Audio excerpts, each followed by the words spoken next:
Good morning.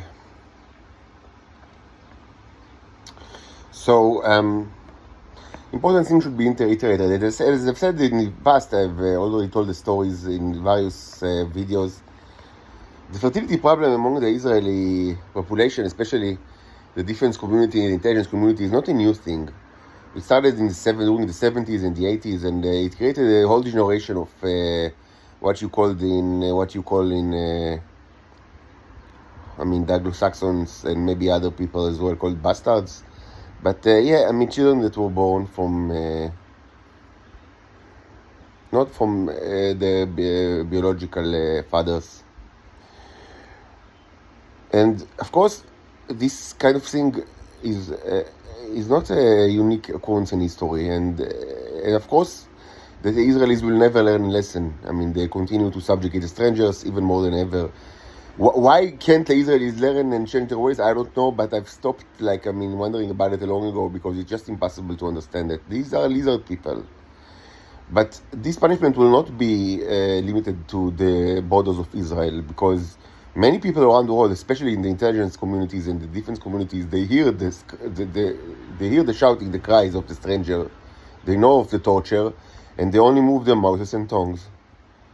And God will not allow creatures that only use mouths and tongues, even when they hear the cry of the innocents, they continue to move mouths and tongues. God will not allow this kind of creature to multiply. We don't need more such creatures, not on Earth or not on any other place.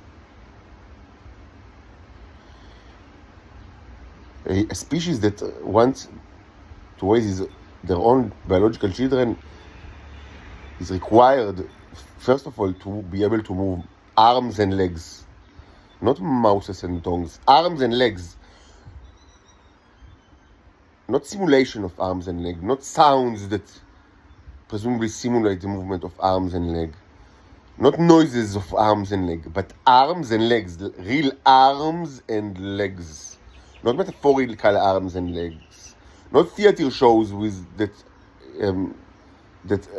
show arms and legs, but real movement, changing of position in space, in real space, a real change of real position in real space, of real arms and real legs, of real limbs of human beings towards an action in Israel, of course. An action that is aimed to rescue the prisoners, the foreigners, from the Nazi hell. Species that do not know or is not inclined at any cost or just don't want to move their arms and legs do not need biological creatures, biological offspring. Creatures that only move their tongues and mouths do not need biological offsprings. And that's the way it's going to be forever. The deal is simple. You need to choose between the continuance of your species and the continuance of moving only mouths and tongues, which is your preference as you've shown for many, many years. You either change your inclination from the movement of mouths and tongues towards the movements of arms and legs, or you decline to nothing very, very soon. This is the reality.